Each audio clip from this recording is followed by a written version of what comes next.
why do some Jamaicans say generation and some say generation? And which one is correct? Okay, let's break down this pronunciation. Generation.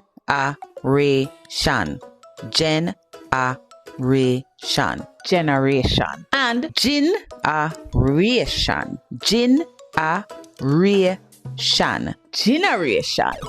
Jamaican exists on a continuum. On the one hand, you have the Acrolect, speech that sounds closer to standard English. And on the other hand, you have Basilect, which has deeper Jamaican sound patterns. Example, in the acrolectal speech, a Jamaican might say bachelor. In the basilectal speech, a Jamaican might say bachelor. The vowels shift, the endings simplify, and the rhythm changes. So Jamaicans are not speaking wrong or wrongly. They're just speaking at different points on the same system. So where you fall, closer to English or deeper in a Jamaican sound?